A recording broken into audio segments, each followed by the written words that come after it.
Hello, ladies and gentlemen. I hope I'm going live about now. This is my first stream in over a month. This is probably the longest hiatus I have ever had. I'm going to give you some big mark action for the beginning of the stream. Please bear with me if I've forgotten any of the technical stuff or any of my usual routines. I still have the chat next to me. I warned Discord. I warned Twitter. I do not expect YouTube to do any warning for me for at least another month. I know what happens when I go on a 2-week break, when I go on a 4 to 5 week break. Usually the algorithm just gives you a big F you and just completely forgets you. Though I do see we already have one of our MarkCheck Pro Max subscribers, Angelica, in the chat. Saying that she's glad to have me back. I'm very glad to be back, and I should be back to a pretty regularly scheduled program of about 2 to 3 streams a week, depending a little bit on my schedule. I had a lot of stuff going on in my life, a lot of very good stuff, a lot of just very busy stuff. I've still communicated with you guys on Twitter and on Discord, at least I try to. So while I wasn't able to keep up my streaming schedule, I'll definitely try to do that in the future. We are getting somewhat close to WWDC. We should be getting more and more leaks regarding iOS 27, macOS 27, any kind of hardware that might be in or around WWDC. Unfortunately, part of that is that we today have some news that are not very good, which is that supposedly some Macs that we have been expecting for around the WWDC timeframe, which is to say around May, June, July, at the very latest, like August, maybe. They might come later than expected, some much later, at least by the standards of still coming this year. And there might be a Mac that might not make it for 2026, even though most rumors have put it as a late 2026 announcement, and instead might make its way into an early 2027 release. We'll discuss all of that and more today. Of course, I have also missed the main review period for the first wave of Snapdragon X2 Elite devices. So we do have some YouTube videos to react to.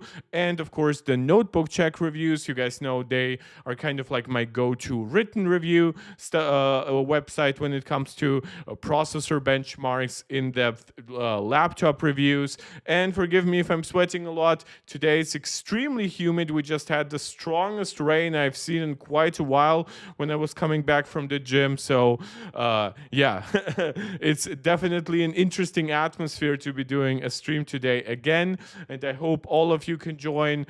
As always, please leave a like, subscribe to the channel if you haven't yet done so, share the video with anybody who you think might enjoy it, and comment. You guys know I love interacting with a lively live chat. That's why I have my iPad with the live chat next to me. You guys know you can leave a super chat or super sticker if you want to support me directly. Right while I'm live, you'll get a shout out. I'll react in detail to your message. And of course, you can become a supporter right here on YouTube by becoming a channel member. Shout out to our MarkCheck Pro Max members, Angelica, Steve, Max, Maximus, and Jonathan. And shout out to our MarkCheck Pro members, KSP Wonders and Denise. If I've missed anyone who might have joined, or if I've named somebody who might have left while I was gone for a month, I fully understand that. Or if somebody changed tiers, I haven't yet fully looked into that. So I'm giving my usual shout out, and then over the next couple days and weeks, I'll just... And you guys can, of course, let me know what your current supporter tier is right while I'm live. You can also support me over on Patreon, but usually I keep a better track of what's happening on YouTube. Plus, as you guys know, this is a hobby of mine, so the financial side is not as important as just having you guys here, interacting with you, knowing what you like, what you don't like, and of course, getting your suggestions to what I should react to in the future. And that's basically how we've grown here. And hopefully we can go back to some growth after my prolonged hiatus. But all of that being out of the way, for one, before I fully go into my regular content, as always, let me know if there are any problems with the audio or video quality. I've done my usual setup, and my internet should be fine, and my laptop should be fine, but I tend to get paranoid if I haven't done this for a while. So if there are any issues while I react to the YouTube videos, or while I just live stream my Mac content, please let me know. That would be great. So let's start with the thing I actually put in the thumbnail, which isn't actually the biggest story of the day anymore, I guess, because Mark Gurman just posted his Power On newsletter. We have a little bit of news about Siri in that, and about those Mac delays that I had already mentioned. However, over the last week, or to be more precise, just 2 days ago, we have gotten leaks about the look of the iPhone 18 Pro. Now, obviously, I've missed a lot of leaks and rumors over the last month, specifically about stuff like the iPhone Ultra and everything, and I will get to those leaks whenever there is something new on top, right? I'll try to re-summarize that stuff once there is more, maybe something that either confirms it or denies it, or something that adds some context to it. But I'm not gonna go and bore you guys with leaks and rumors that I know you have watched over the last month. That's absolutely not what I'm trying to do here. This is very much trying to be an up-to-date channel. I'm very sure most of you have followed this content pretty much as close as I did. Maybe some of you did more, because again, I was very busy the last month.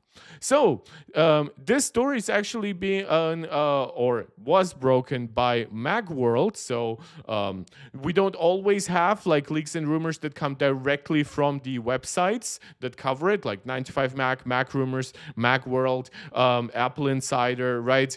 Usually it's more like those analysts, Mark Gurman, Min-Chi Kuo, Jeff Russ, what's his name, like the display analyst in the past before he unfortunately retired. However, this one is coming from Macworld directly, and this is to do with the colors of the iPhone 18 Pro, because specifically, ever since the iPhone 17 Pro, people have been asking two things basically, which is, are we getting some form of black, space black, or at least space gray iPhone in the lineup? Because we have silver, we have cosmic orange, and of course we have dark blue or deep blue. But some people like it something even more serious. Obviously, if you follow MKBHD on YouTube and on Twitter, you know he's a big fan of matte black and stuff like that.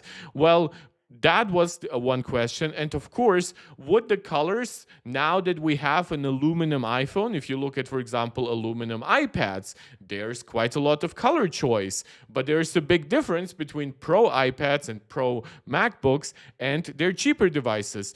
For example, the girl I'm dating just bought the citrus-colored MacBook Neo. Obviously, I myself as a MacBook Pro buyer do not have something like that as an option, right? So what would happen with the iPhone Pro colors? Because cosmic orange was pretty much the craziest color Apple had ever done on pretty much on any iPhone, to be honest, but 100% the craziest color we have ever gotten on a Pro iPhone. So the question with the 18 Pro was, how would Apple follow that up? Would they have something similarly crazy? Would they go a little bit more classy and subdued? Like for a few years, we have heard rumors about a bronze or copperish colored iPhone. We've had a burgundy colored iPhone rumor for about 2 years now. And it seems like we are finally in the stage where this stuff is being finalized. And yes, one of those new colors is dark cherry.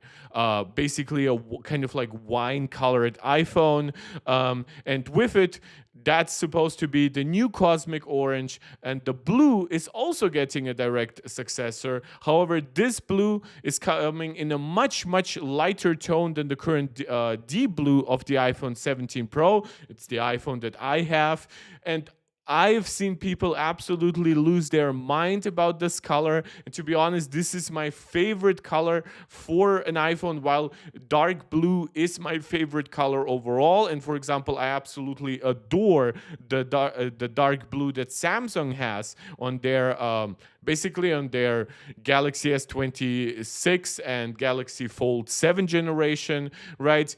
This is probably my favorite color for tech because it's just so vibrant. I love the Sierra Blue iPhone 13 Pro Max. I still love that color even more than, while again, I do overall, like when it comes to clothes and stuff like that, I do prefer a darker blue, but this feels a little bit more playful and it allows for some contrast that I can build with accessories and cases. And there are obviously some rumors that we don't yet have that much extra information about, like how Apple is gonna try to more directly color match the aluminum and the glass, like make that transition much more seamless here. Whether or not that is happening at all or it's happening in some kind of other crazy way that we don't expect, that remains to be seen. So and of course, as I mentioned, the first question was that a lot of people had, except for the successor of Cosmic Orange, which seems to be this dark cherry color, was would there be a dark gray or especially a black iPhone? And seemingly the answer is yes. It is a dark gray, so this is not quite the jet black or space black or just very neutral matte black that some of you might be asking for, but it is about as close to it as Apple usually likes to push it. Obviously, if they make it way too dark, then any kind of little scratch and imperfection will immediately shine through, while obviously if you scuff this up, the aluminum underneath will still look very silver and shiny in comparison to this dark gray, but it's not going to be quite as intense as if this phone was fully matte black. And of course, with that, there's also still silver. Like you see the mock-ups that people are creating, we do have the exact colors that are being used here, so this is what people are then using to make mock-ups. We have Pantone 2121, this is for the light blue iPhone. We have Pantone 6076, that's for the dark cherry color. You can already see that because of how important the iPhone is, just as a search result for this Pantone color, it's already showing up even if you don't type in iPhone. We have Pantone 4026C, that is the very dark gray, and of course 427C, this is the silver, the light gray, so it makes sense that it sits very close to the dark gray even in terms of naming. And yeah, I absolutely love it. And on top of the original story by Macworld, and it of course being like picked up by the websites like 9to5Mac, we also have some additional confirmation. So this is coming from Majin Buu on Twitter, who is saying iPhone 18 Pro colors confirmed. Riley joining the chat and asking, how are you doing, Mark? Hey, Riley, I'm really glad to have you here. Again, anybody else who is here, please leave a chat message just so you know who is here, who is still interested. Well, I am seeing now the live viewership ticking up a little bit. We are still far from our glory days, but again, I knew that once I knew that I was well past 20 days of not streaming, I absolutely knew that my live viewership for at least another 2 weeks would be like in the single digits. I'm doing great, Riley. There was a lot of stuff happening in my life. I had a little bit of a health scare, but I'm totally fine. Don't worry about me, guys. I'm also doing very well in work department and personal life stuff. So I was nicely distracted, to say the least. I am now very much back to my regularly scheduled routine and therefore also back to somewhat regularly scheduled streams. Though you guys know that these promises can kind of fluctuate up and down. I apologize for that, of course. So Majin Buu here is leaking, of course, the camera plateau for the iPhone 17 Pros. We have the dark gray color. We have the silver color that was pretty much identical to the one on the 17 Pro generation. We have this new light blue color. Again, some people invoke Sierra Blue in remembering the iPhone 13 Pro generation. And we have this dark cherry color, this dark red, but also slight pinkish hues in it, or purplish, I guess, though I am slightly colorblind, so take all of that with a grain of salt. It's red, basically. Yeah, Riley, I agree. It's nice to see the color leaks dropping. First of all, it's nice to see actual leaks, like actual parts, and even some super concrete stuff, right? The actual like Pantone like certification, and this dark gray is might not be black, Riley, but it is very much close, and it is, in my opinion, good enough. Like if you complain that it's not perfect matte black, but it's this, then yeah, you are a little bit weird, in my opinion. We have all of this also even like slightly zoomed in, so we have really good quality on all of this. Obviously, you don't see like any camera sensors underneath the lenses because this is just the actual plateau. This light blue is absolutely gorgeous. This might actually make me upgrade from the 17 Pro Max. Like I didn't really have big plans of upgrading to the 18 Pro generation. I might have considered upgrading to the iPhone Ultra, which is kind of the name that people now are mostly going with for the foldable iPhone. Isn't it the same color as the 16 PM? No. So these colors are all separate. This is separate from the dark purple that Apple had. It's different from all the blues except for for the dark cherry. I mean, right? The blue is different from this. It's technically in terms of like raw certification and specs. It's even different from Sierra Blue, but that's the closest thing we had, except for maybe the sky blue MacBook Air. But even that one is much more silverish, much more subdued. This seems to be actually vibrantly blue. When it comes to of course, when it comes to the silver and gray colors, there might be some some big similarities, like dark gray, space gray, or silver, the way Apple calls them. I fully got it at what you were getting at. Yeah, the dark gray will be very similar to multiple different generations of iPhone. It's hard for me to say which one exactly is being matched the best here, but it's probably just close enough to black that it shouldn't really matter. Whether Apple advertises it as some kind of crazy dark space gray or some kind of slightly brighter black, I don't think that will really matter. And in fact, since this is pretty much everything I can say about the colors, I'll also comment a little bit on the iPhone Ultra, which of course we've had this camera bar leak. Some people have asked, why doesn't the camera bar extend to the very edge? Well, that's because obviously if you made this rounded part like all the way up to here, right, you would have now this hinge is obviously not going to be the final design. There are not going to be any gaps in the iPhone, right? But it's going to hit a very harsh corner here, and that's not going to line up as nicely as it does here. Of course, Apple could draw it nicely rounded here and then perfectly angular here, but that's also not quite the way Apple likes to do things.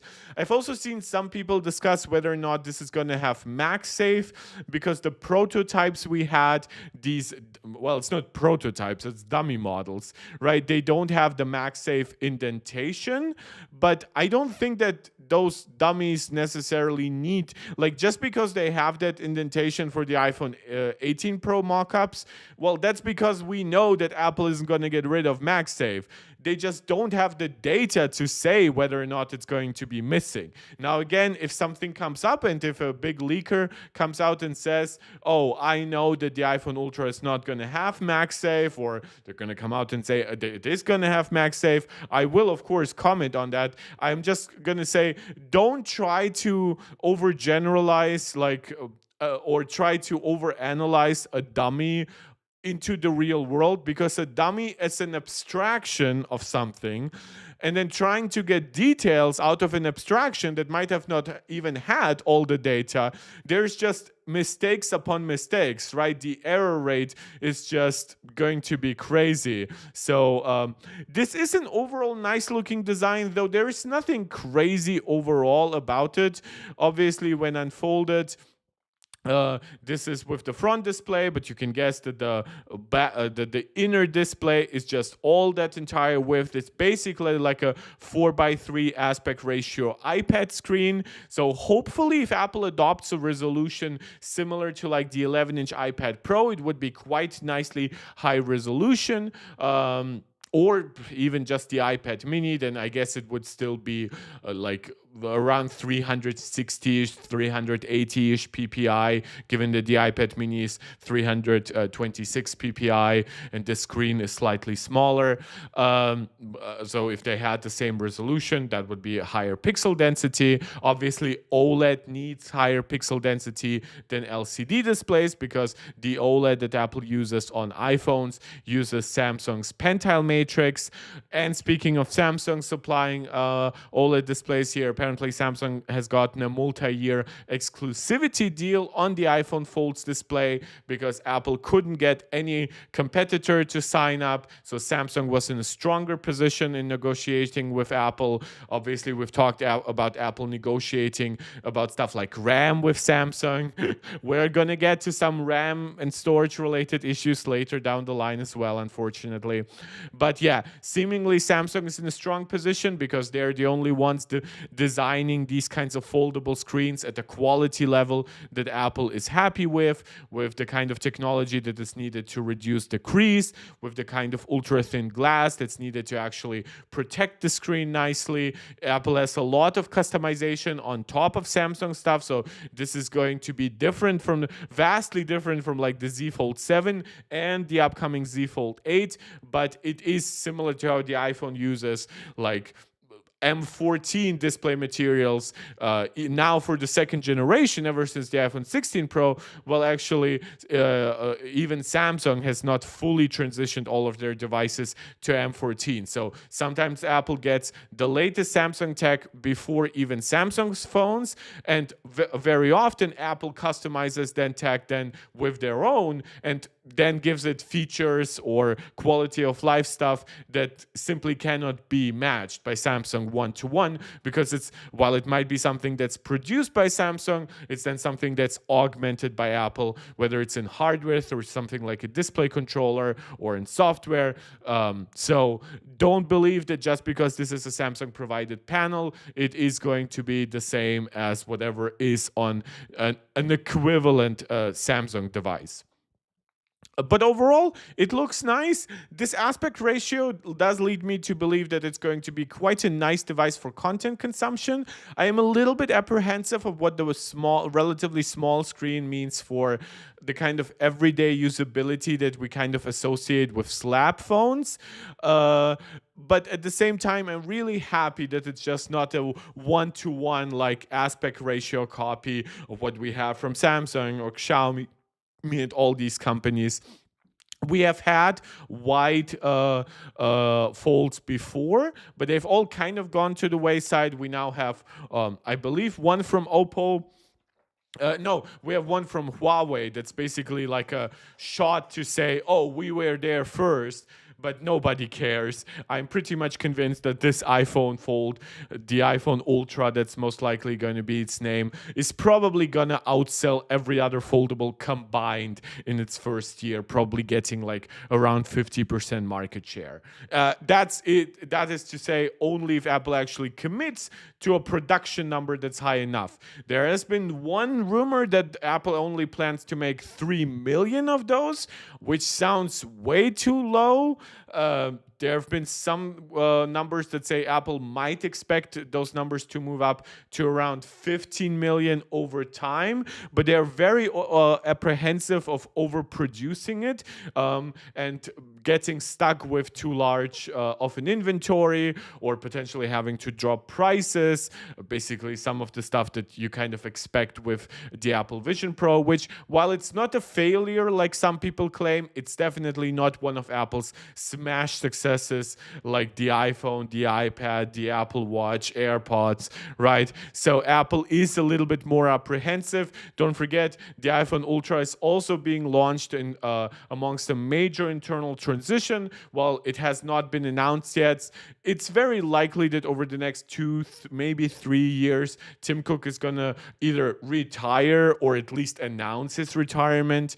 It might be sooner, who knows? And then John Turnus is gonna take over. So whatever they're trying to do with the iPhone Ultra, they probably don't want to overcommit right now and burden the next CEO with like, oh, we have Apple has had their first like really unsuccessful iPhone.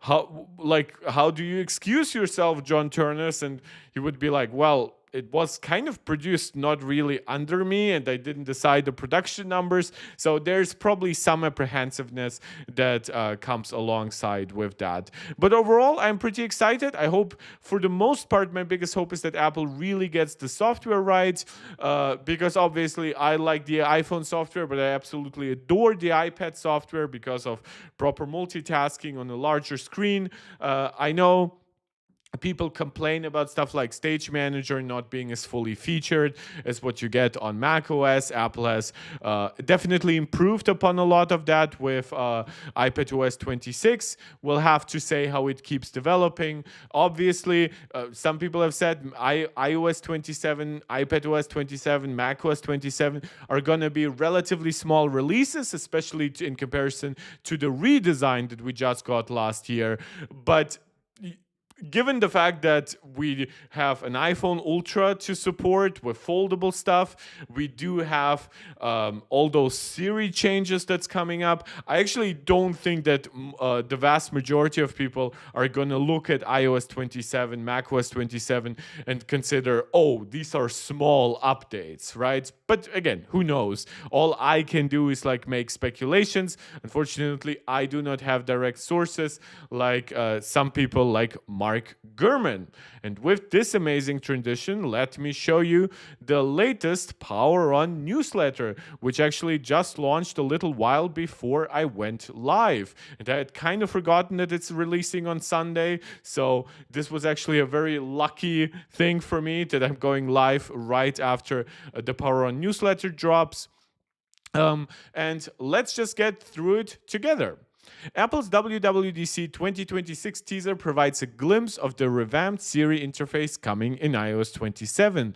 Also, memory shortages could at least slightly delay the latest Mac Studio and touchscreen MacBook Pro models. And the new home screen customization feature is coming to iOS 27. So this is actually something that I actually hadn't heard about. And this only adds to my previous speculation from just a few seconds ago that iOS 27 might not be quite as barren as some people originally believed it would be.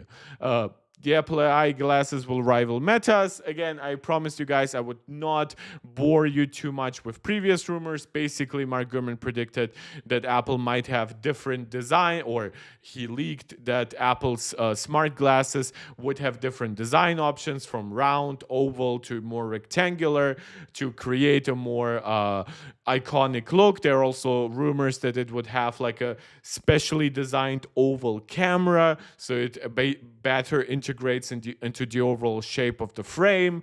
Nothing crazy. We do not have leaks about the actual user interface and stuff like that. But then again, these glasses are at least a full like 18 months off, probably more like 2.5 years. So I wouldn't base too much, don't want to make too much of my coverage about the glasses. Quite honest, I'm not as interested in them to begin with. However, there is a chance that I'm going to get glasses for myself because my eyesight has recently been getting a little bit worse, and I've been getting more headaches, especially from using computers for too long. So maybe by the time these come out, I've actually will have gotten so used to wearing glasses that I'll just buy myself a pair of Apple glasses, put some lenses in there that I need, and just enjoy myself. That would obviously be quite cool. So let's start. Ahead of any major event, Apple Inc. either posts a teaser graphic or sends out an invitation that hints at what's to come. In some cases, the announcement makes it obvious what's on the agenda. The March 2012 invitation, for instance, actually showed the first iPad with a Retina display. The invite to the fall 2010, and this was a crazy time. This was just after Steve Jobs died. Tim Cook was probably very much like unsure about the leadership style and any changes to marketing he would need to employ. There was a weird naming convention for that iPad that he introduced, like the new iPad, which was basically just a complete one-off for the third generation iPad. After that, iPad started to get called again by their respective generation. So there was iPad, then iPad 2, then iPad new iPad, and then fourth generation iPad, right? So or people basically mostly refer to iPads also by their chips: A4 iPad, A5 iPad, A5X iPad, A6X iPad, right? So this was very much a confusing time. This is how we got an invite that actually showed the actual product, which is definitely, it wasn't standard before, and it definitely did not become the standard after. The invite to the fall 2010 unveiling of new MacBooks and macOS 10 line featured the trackpad with a line behind it. That's a little bit different though, because this is definitely about the interplay of hardware and software. I would argue this is a much smarter teaser. More recently, Apple has become less upfront about what it plans to present, but its invitation almost always reveals something key, even if it's not obvious until after the fact. October 2020 event was called High Speed, a nod to the first 5G iPhones. Yeah, stuff like that. Its glow time for the iPhone 16 Pro was for Apple Intelligence, with the glow referring to the Siri animation. So this is Mark Gurman being actually a good journalist and providing actual examples that justify the story he's about to provide. And that story is, of course, that he wants to say that this year's WWDC logo, which has this very obvious strong glow around the 26 part, also hints at something, right? He points out that the 2025 WWDC logo pointed towards liquid glass, which is absolutely true. That was pretty obvious by the time we knew that liquid glass, a kind of liquid glass redesign was coming, a Vision OS style redesign was coming. This actually pretty much confirmed it for most people. Like, I even remember covering it saying, oh yeah, there's a redesign coming here. Well, what does the glowing 2026 teaser then mean? Well, it also hints at the central storyline at this June's event: a complete overhaul of Siri in iOS 27, iPadOS 27, and macOS 27. An overhaul that's centered around the new AI era. This includes previously announced features along with several additional enhancements. As I've reported, the voice assistant upgrade will include a new chatbot-like interface. I really hope Apple does something different from the billion of chatbot apps we already have, from ChatGPT to Claude to Perplexity. They all pretty much look the same. I hope that if there is some room for improvements here, Apple actually finds it, doesn't just copy it one-to-one. Who knows, maybe that is the perfect design already and it's hard to improve upon, but it just would feel very un-Apple-like to come out with something that feels like something that everybody else has already done. There's going to be a revamped design for Siri and a standalone Siri app. Obviously, we've also had other rumors, like there would be like an Ask Siri or Ask Apple Intelligence integration throughout the operating system. However, that's less a Siri design thing, though. Probably when you tap that button in something like notes or calendars or reminders, it will have some of those elements that Mark Gurman is hinting at. He also says Siri will also have the ability to handle multiple commands within a single query and support for third-party AI agents. There is some speculation that Apple is doing this partially out of regulatory requirements. Some governments are pushing for Apple to not have basically 100% control over what AI can run system-wide on iOS. Apple has also seen great success on macOS for the platform actually being used for like AI development and testing locally running LLMs. So they probably see AI now, something that I actually had predicted and talked about in the past, as a little bit of a tool to integrate, right? But not something to make exclusively their own, just like they didn't do it with search engines or websites like YouTube, like video providers, or the entire internet itself, or any kind of like even standards like USB-C, right? Apple went to the USB consortium and provided technologies, provided designs that ultimately led to a better port, a port that Apple refused to use themselves on iPhones for quite a few years, but then was one of the first companies to integrate it on the 12-inch MacBook at the time. So Apple has also shared multiple technologies in the past and made them open source. One of the best examples is, for example, WebKit. WebKit being open sourced, at least a core part of it, is what created Blink, and Blink is then the engine that was used to create Chrome, and of that is what created Chromium and the subset of internet standards that are actually not very standard, right? They're not the HTML of your days. They're very much Google designed and Google favoring standards. So yeah, Apple absolutely has a history of sometimes being restrictive, putting things behind their walled garden stuff, but they very often don't do it, and I feel like people often forget it. So if you think that Apple Siri will forever just be Siri, well, think again. This has already been disproven because Siri already integrates with ChatGPT. If you think about it, it's very lucrative for Apple to say, here is Siri. It's designed by our own foundation models that are derived from Google's foundation models. Some stuff we built even completely in-house. Other stuff is basically completely Gemini. Most stuff is probably Gemini that's customized with our own technology. They will not comment, of course, on the Gemini integration, but we know that that's happening. We know they're paying Google licensing money. We know they're being allowed to actually reverse engineer even parts of Google Gemini internally now. However, that's Siri. That's still going to be branded as Siri, as Apple Intelligence, right? But when it comes to stuff like ChatGPT integration, what would prevent Google to integrate into that once there is an API for that? What prevents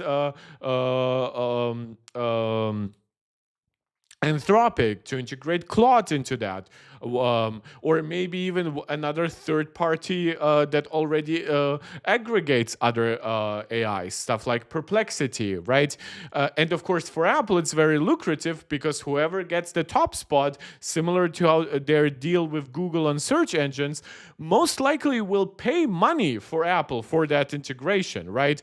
Or they just will say to Google, you know what, you're giving us your AI models for dirt cheap, basically, even though you yourself have to invest tens of billions into GPUs and servers to train all that shit.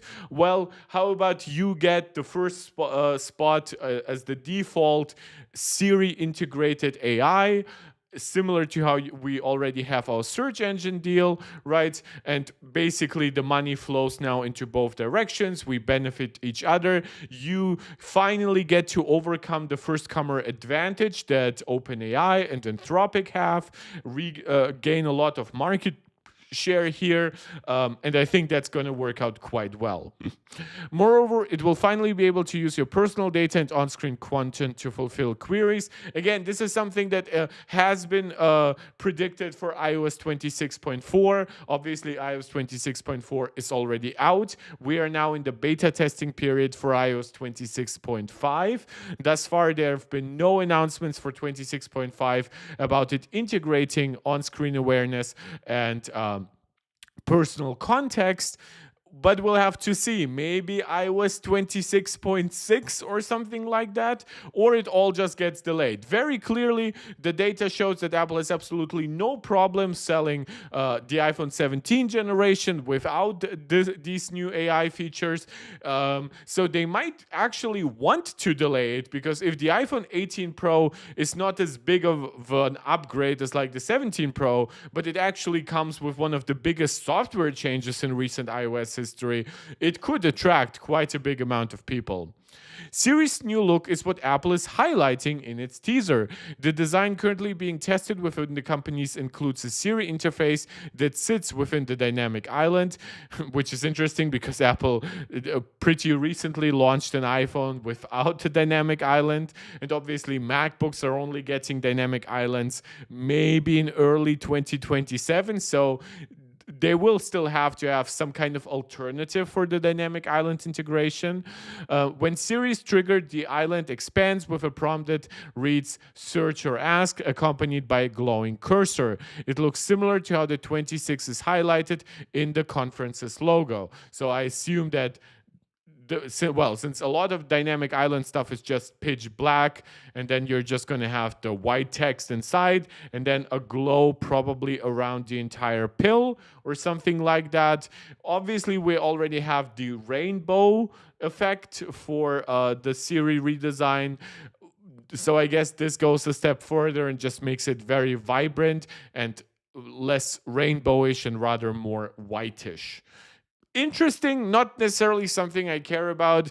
Like, these are the design elements I actually care about the least. While I do like stuff that's pretty, I do not like, I don't think that like Google's Gemini looks ugly, or even like the way Samsung's S Voice, later Bixby looks ugly. Like, there are in some parts that I think are not very nice or not as polished as I expect, like from Apple, for example. But this would never make me choose one solution over the other. Ultimately, it comes down to the functionality. We're talking about the entire look and feel of the operating system and how cohesive everything is with each other. That's a different thing, of course. And this is where I vastly prefer Apple over most alternatives on the market. The pill itself also gains a thin glow around the edges using Siri's signature animation colors, as does the search bar and test versions of the standalone Siri app. Okay, so I guess that's it's a combination of the rainbow effect around the Siri edges and this very bright look. Maybe it's going to be a little bit less colorful and just a little bit more like a glowing star and sun, which still should show around the edges like some rainbowing effects. So this will probably look really cool. I hope it doesn't consume too many resources. It's also going to be interesting if it's nicely integrated into the HDR capabilities of devices. The same glow is visible around the periphery of the 26 in the new WWDC marketing materials. Okay. The effects are more apparent in the video, blah, blah, blah. The new visuals are most notable in iOS 27's dark mode, which is why Apple's WWDC graphic this year has a black background. Obviously, when we look at WWDC 2025, this one had grayish, not actually fully white background. You can see that the two here also reflects parts of the sea. So this very much was liquid glass inspired. And yeah, this one is now black. So a hint towards dynamic island stuff, or just in general, the dark mode is going to look prettier with this new design. Of course, the interface could still change between now and June, but it's likely to remain largely intact given that Apple is already marketing it, albeit subtly. While Siri and AI are the central tentpole announcement coming as part of Apple's next OS at WWDC, the other major focus is performance. That means the company is making bug fixes, boosting speed, and improving battery life. There should also be new features aimed at enterprise, education, and emerging markets, Mark Gurman is being told. Cool. Again, nothing crazy. We've heard, of course, about this being mostly a refinement year for quite a while. Now it seems that those refinements are still happening, like the bug fixes, the speed boost, the battery life efficiency improvements, but they're happening while Apple is still adding Siri features, improvements for the upcoming iPhone Ultra and stuff like that. So that's quite nice. Let's unfortunately now transition, though, to something that's not very nice, which are industry-wide memory shortages, which are bad by themselves, but now they could also be the reason for Apple pushing back the next major Mac upgrades. With the Mac business gaining momentum, the last thing Apple wants is for its highly anticipated new models to get sidetracked by supply chain snacks at launch. That's why it's plausible, I'm told, again, plausible, not confirmed, nothing written in stone. Don't forget, Mark Gurman had no idea with some of the recent product drops. He was also very much like not predicting anything. So again, we knew that like the iPhone 17e and stuff like that was coming, but the fact that we did get all of those announcements in relatively quick succession at a very different timeline than Mark Gurman predicted, or at least off by about a month or so, that was a surprise. So we'll have to see what happens here. It's possible that at least, plausible, that at least two of the company's upcoming machines, new Mac Studios and the touchscreen MacBook Pro overhaul, the later which has now been rumored for quite a while for late 2026 and is rumored to be getting an OLED display or redesign, M6 processors, potentially a 5G modem inside. So it's quite a big deal. Some people have even speculated that this could become like the MacBook Studio and sit even on top of the already existing MacBook Pro family. But now Mark Gurman sources tell him that these Mac Studios and the new MacBook Pro could debut a little later than the company initially planned. Apple has long been working on new Mac Studio models. Apple needs to upgrade the M4 Max and the M3 Ultra, preferably with M5 Max and M5 Ultra. The company had earmarked the release for around the middle of the year, so this is also confirming previous leaks and rumors that we had in the past. But with shortages already pushing back shipments of current memory-heavy models several months. It should be noted, though, that memory is different. Like the M3 Ultra uses 6400 megatransfers per second memory, right?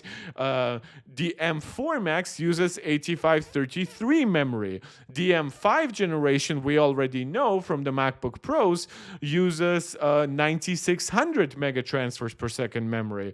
So I'm not sure if potential issues with the memory supply for the M3 Ultra reflect that much on the memory supply of like a potential M5 Ultra. Now, is overall memory supply a shit show right now? Yes, but I wouldn't say that you should extrapolate from some data points on the M3 Ultra to something about the M5 Ultra. It's just very different memory at this point, or at least newer, faster memory. The new Mac Studios are likely to be postponed as well. Right now, there's a belief internally that the new models won't ship until around October, which that is very unfortunate because that will bring it very close now to potentially the first M6 devices, which is gonna make Apple's desktops once again look like Apple is just not giving them the same kind of love and attention that they give their MacBooks. It was already bad to launch an M3 Ultra last year because we obviously had the M4 family and people were expecting, well, if it gets the M4 Max, then on top of that, it would get the M4 Ultra, but seemingly not. And now we might get an actually cohesive upgrade with M5 Max and M5 Ultra, but potentially with issues like low memory supply, pushing it actually closer to the launch of the M6 family of devices, and actually a month after the release of the A20 Pro based iPhone 18 Pro and iPhone Ultra. Not the best thing. I know a lot of you guys are big fans of Apple still supporting and doing desktop Macs, and I know a lot of you have been really disappointed by Apple fully canceling the Mac Pro, but at least it gave many of us hope that Apple would really give much more love even to the Mac Studio. Seems like it's not quite happening that way. The other future Mac getting a lot of hype right now is the MacBook Pro with a touchscreen. As I've previously reported, the thinner laptops will also include Dynamic Island. They've been slated for the end of 2026 and early 2027 for a while. With the shortages, along with a move to M6 chips, be prepared for these to potentially come on the later end of the timeline. So that would be early 2027. I guess as late as March, potentially. We'll have to see. The products will be ready for fall from a software standpoint, so the later timing would just be tied to supply. So I guess that means Apple's prototypes are actually ready. The hardware to make them exists, just not enough.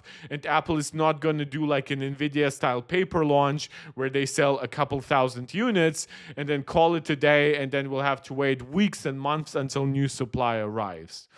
So that's pretty negative, but hey, we'll have to see if Mark Gurman is correct on that one. Maybe he'll have to revise these kinds of predictions in future newsletters, and maybe he'll say Apple has found the memory that they need. They paid extra, and expect those devices to come a little sooner now, but expect them to be more expensive. We've obviously seen stuff like Microsoft recently increasing the price of the Surface laptops and tablets, sometimes substantially, by like 25-30% close to that. So Apple does have some room to increase prices, but thus far, most of their price increases have also come with higher base tiers, so either more storage or more memory, or sometimes both. So if Apple just increases the price, and for example, their already crazy highly priced RAM upgrades become even more expensive than like $200 per 8 gigabytes or something like that, I don't think that's going to be a good look. So it probably just makes sense to wait, get the RAM at a slightly more decent price. But yeah, for enthusiasts who really love new hardware and really love getting it all as early as possible, that is going to be a downside definitely for this year. The other thing that Mark Gurman is leaking, and something that I'm reading completely for the first time right now, is that Apple tests home screen customization tweak in iOS 27 and iPadOS 27. In the category of modest improvements, Apple is testing a tweak to the home screen in iOS 27 that could be helpful for those making adjustments to their icon and widget layouts. Right now, when you long press on the home screen, you get a bubble in the top left corner with 4 options: add widgets, customize, edit wallpaper, and edit pages. Apple is also looking at adding undo and redo button options in the same menu to make reversing or redoing changes easier. Okay, so that's this is very much a customization tweak. It's not actually a new customization option. It's a tweak to the overall process of doing customization. So yeah, this is not a big deal. But hey, if this is actually correct, this is something that definitely Mark Gurman can put basically on his resume, something in his favor, a leak that he's gotten right, and something that is getting proven right time and time again is the success of the MagSafe design, because I just stepped on the cable for it that was under my desk, and it ripped it off from my Mac, and nothing happened. It didn't pull my Mac off it. It didn't obviously push my Mac against my iPad, which would have all been quite disastrous. So thank you, MagSafe. Thank you for Apple for bringing it back. Again, I probably would still overall prefer 4 USB-C ports, but then again, it's very nice to have MagSafe. I guess I would have mostly preferred to have 4 USB-C ports rather than having HDMI and SD card slots and still have MagSafe. And the headphone jack is still nice. I still use it on my Mac whenever I'm streaming, though I could be plugging it into my microphone as well, though of course that wouldn't be working as nicely whenever I'm traveling and don't have my microphone with me and actually use my headphones as microphones as well. There were some executive departures, nothing important. People leave, people retire after 31 years. What's new in iOS 26.1? Not much, some RCS stuff.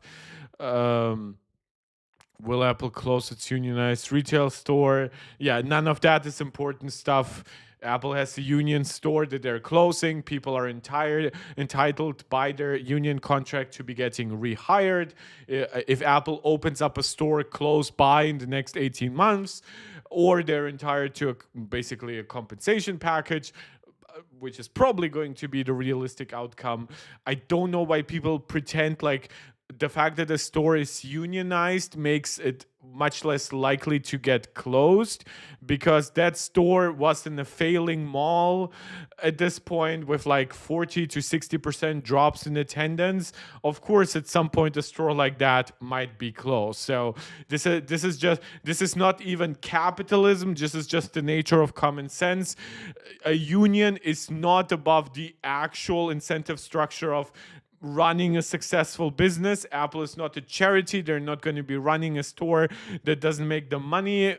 Like, yeah, it's ridiculous. I am pro-union, and I'm very happy that the workers have contracts that pay them more, that give them good insurance, that allow for compensation packages whenever they're let go, and allow them to be rehired if there's a new work opportunity provided by the company close by. I think these are all amazing things, but they will never prevent actual stuff like store closures and things like that, because these things will always follow market dynamics. No company will ever work with unions who basically tell you, you can never fire us, you can never close this shop, you can never close this factory, because the company will be like, well, no employee is worth it to keep a factory that's simply not making money. Maybe with a store, it's smaller in size, it doesn't eat up as much cost, whatever. But we see even with like car manufacturers who have very heavily unionized employees, like they will still close factories, they will still close like not direct dealerships, but some of them who sell more directly, which I know is not the case in all countries. They'll still close shops. So yeah, again, I do not want to get political over here, but I've seen some people being absolutely so stupidly uninformed about unions in general and this particular story. So, yeah, whatever Mark Gurman is saying, I don't care, actually, whether it's agreeing with me or disagreeing. I know I have the correct opinion here, and you're watching me for my correct opinions, of course. Speaking of my correct opinions, let's actually see what my opinion is on the Snapdragon X2 Elite.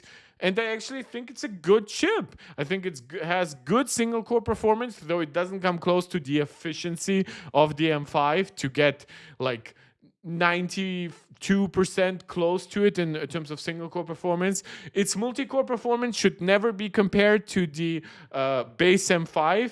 It has it has 12 essentially what Apple would for themselves call super cores and 6 e-cores, while Apple's design is actually reversed, and 12 and 6 performance cores, kind of how Apple now calls their mid-cores performance cores.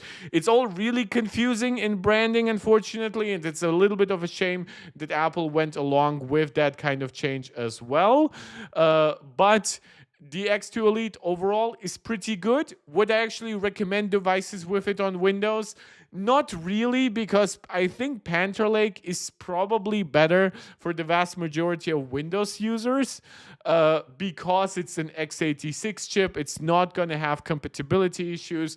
Its GPU is also much better supported for stuff like games, while there is a translation layer similar to Rosetta in Windows to make sure that x86 apps and games run on ARM chip like the X2 Elite.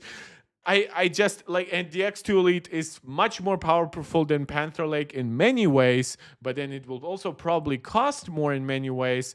So we'll have to see how it all pans out. If I were in the Windows space, I would just wait for Zen 6 mobile chips and for Nova Lake based mobile chips, or whatever the mobile version of Nova Lake is going to be called on Intel side.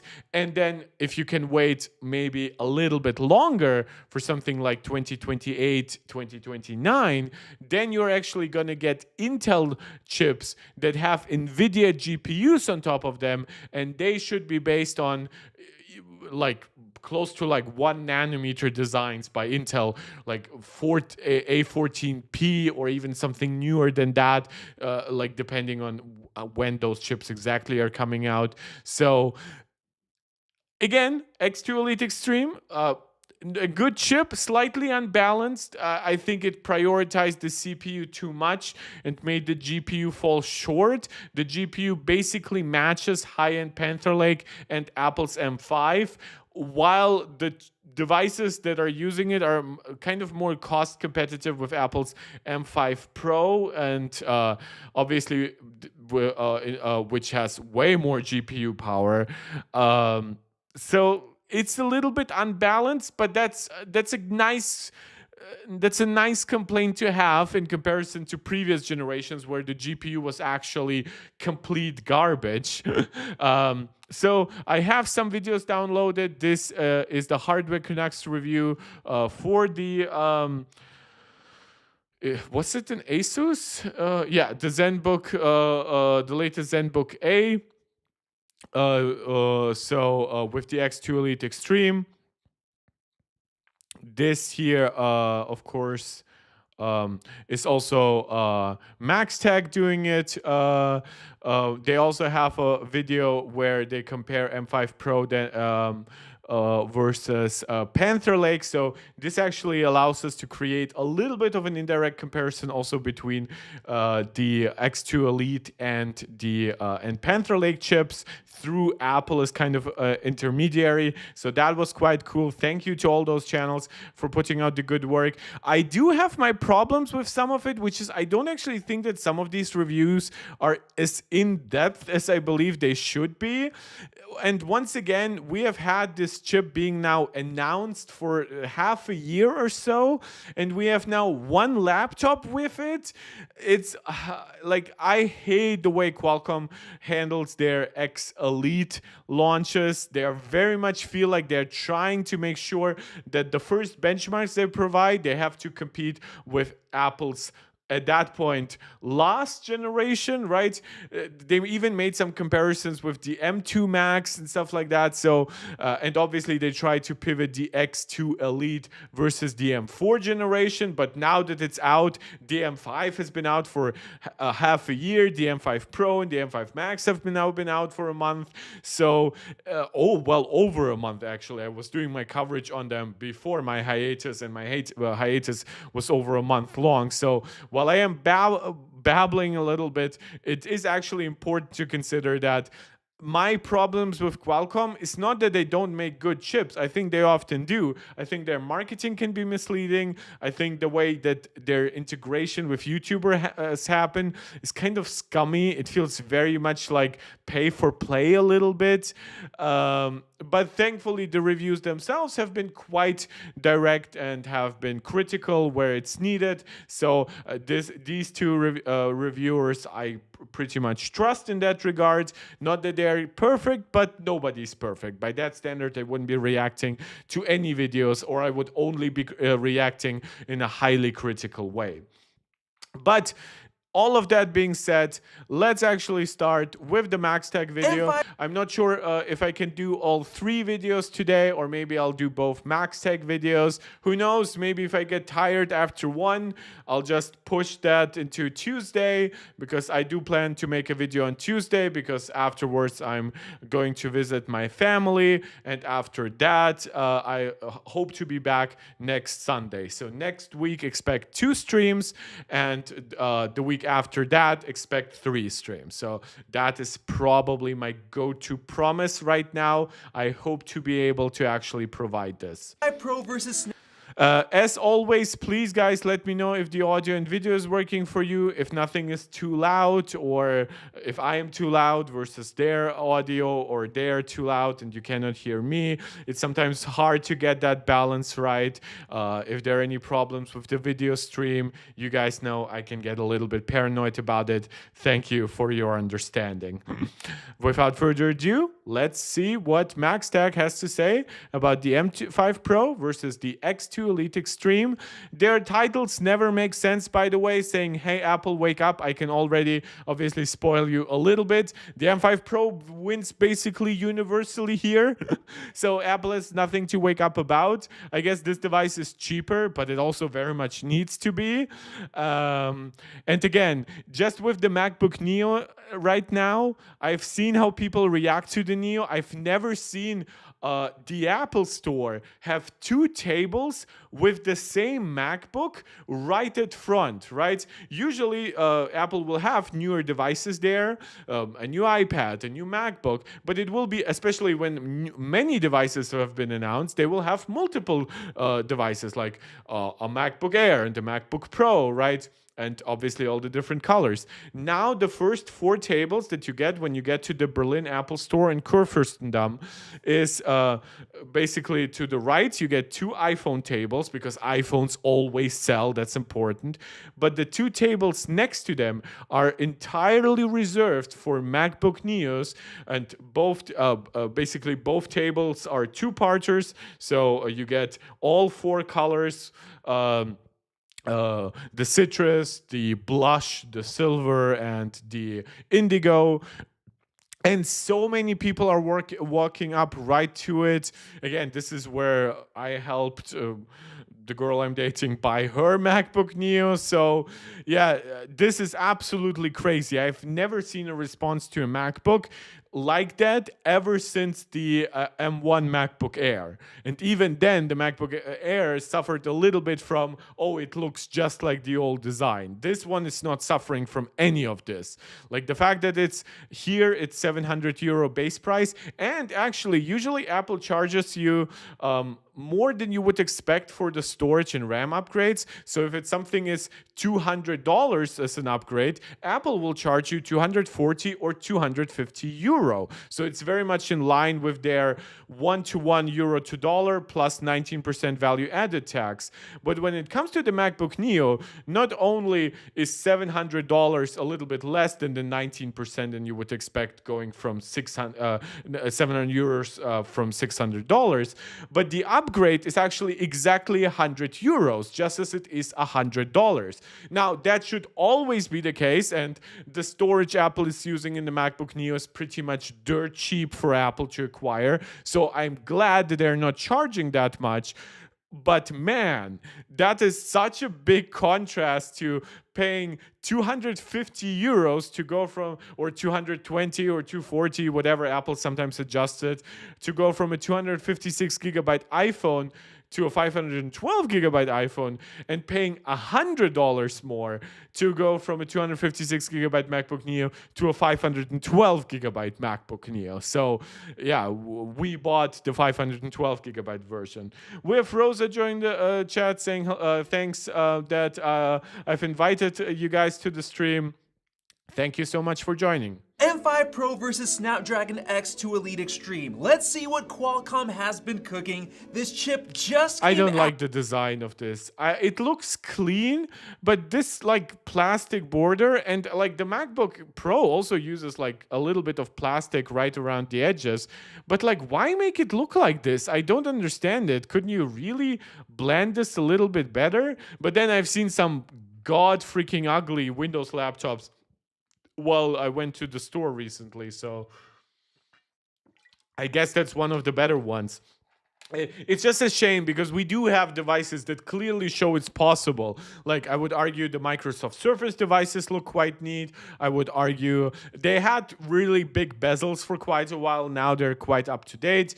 I do not actually believe that laptops and tablets need the thinnest possible bezels like phones.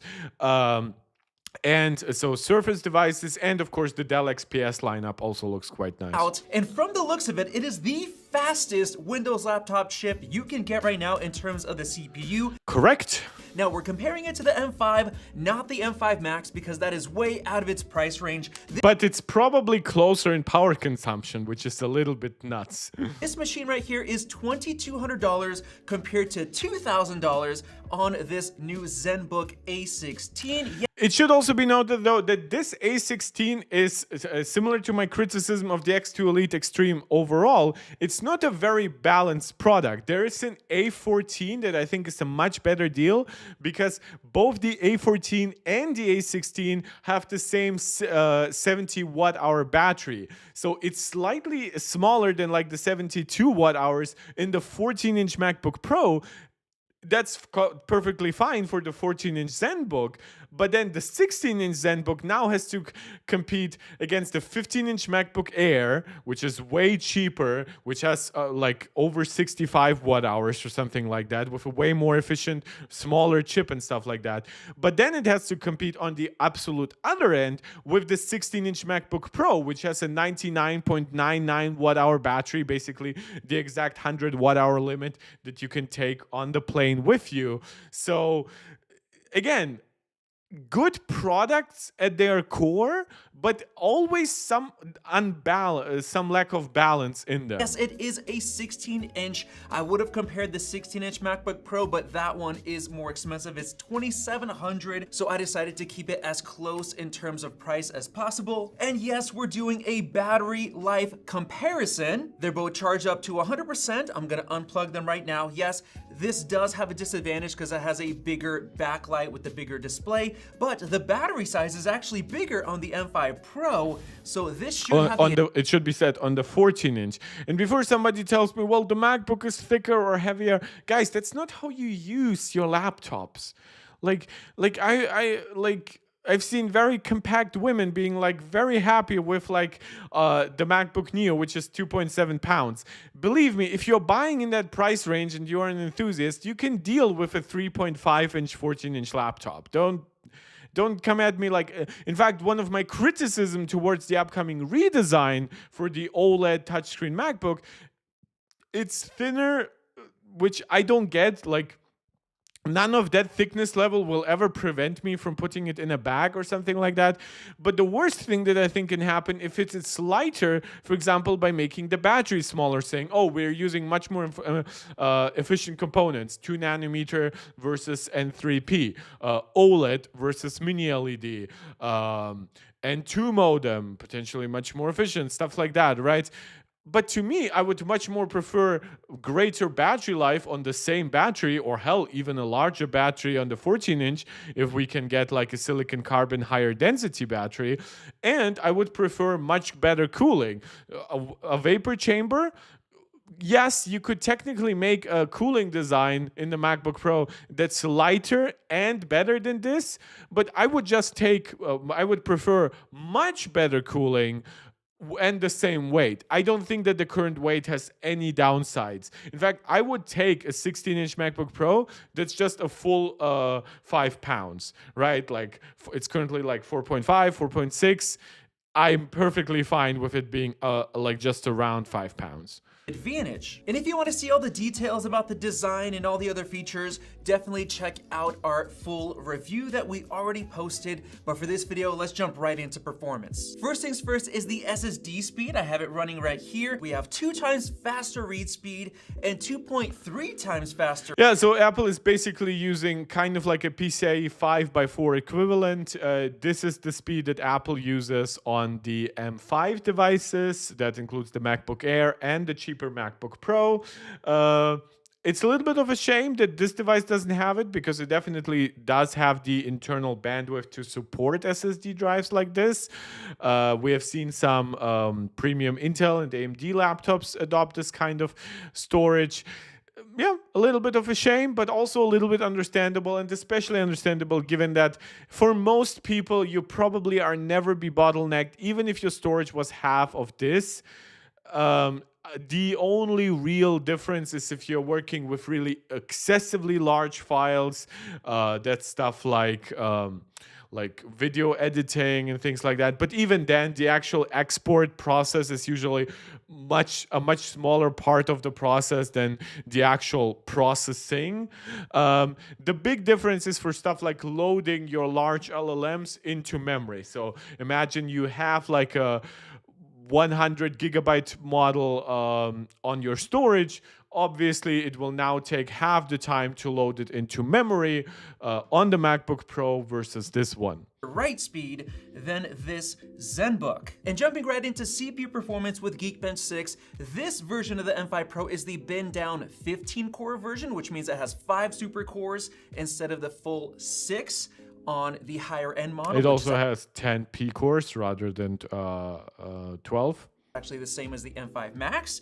And by the way, we have 24 gigs of RAM on the M5 Pro versus 48 on this ZenBook, so you get a really good value for that $2,000. Yeah, this is actually probably the most attractive like configuration that I've seen. Again, the 16-inch model, you should probably look at the 14-inch model instead for much better battery life.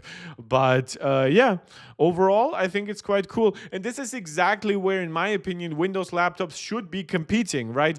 Because once Apple goes tandem OLED, it's going to be really hard to compare to win against Apple in the display department. It's already difficult even with Apple using the same mini LED panel for quite a few years. Now, Apple does have some blooming issues with like white text on dark background, for example, but that's a really small part of overall like content consumption on the Mac. And the mini LED display comes with advantages like a much smaller risk for burn-in and much higher peak brightness on the entire screen than standard OLED screens. There are some tandem OLEDs that do quite a nice job. This is not that. I think it's actually marketed as tandem OLED, but it maxes out at 500 nits of SDR brightness. This maxes out at 1,000 nits. You can see the Snapdragon X2 Elite Extreme 18-core chip. So let's run the CPU benchmark. We got the scores, and dang, this is the fastest single core I've ever seen on any Windows laptop ever made. Man, I wish these people would run their power consumption metrics while doing Geekbench, especially for even just like seeing what is the absolute peak. And there are some tests that even can show you a little bit on like a per core basis. So it's a little bit of a shame that we do not yet fully have a picture of how much and this is why it's so bad that we lost an NTAG, because I would love to know how much does the X2 Elite Extreme use in terms of power to get up to 3,900 points in Geekbench versus how much does Apple use to get to around 4,300 points in Geekbench. 3,900?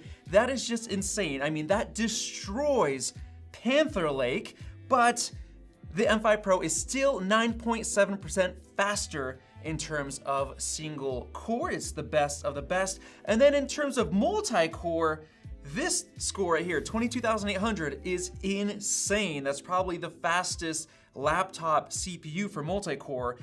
No, there's the 16-inch. You can have full 16 Zen 5 cores. I believe that will be... It might actually be a little bit slower than 22,000. I think it's around 20,000 points.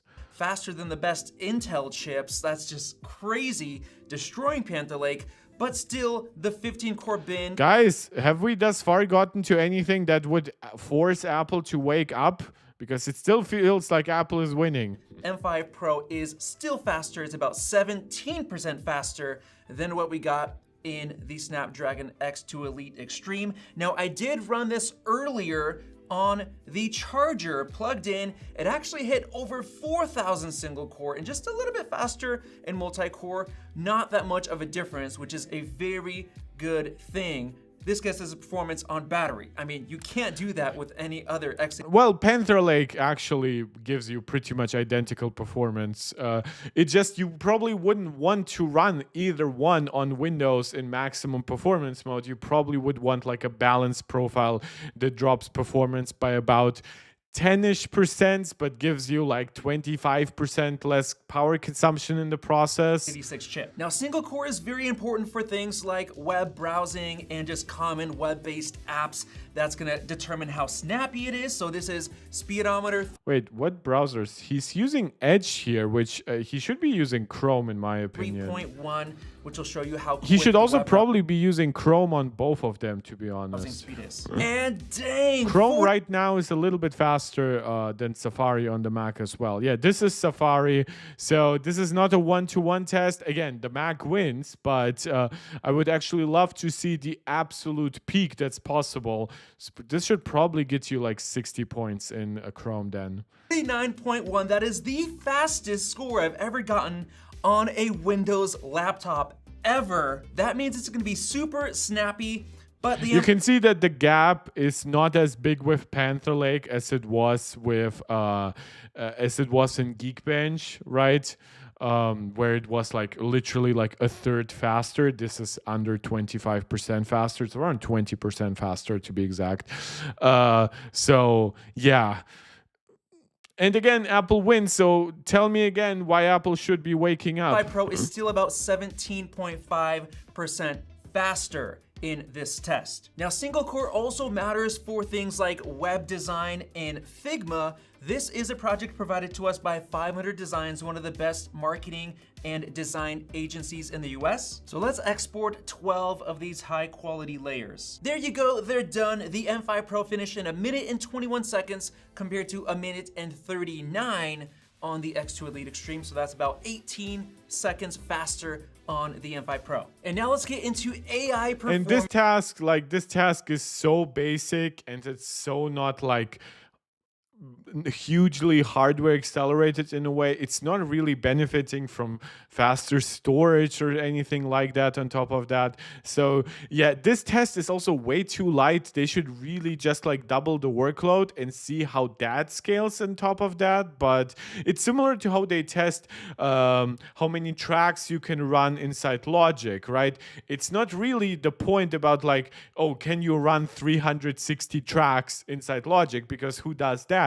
It's really about like understanding if you have really large projects, how will they compare?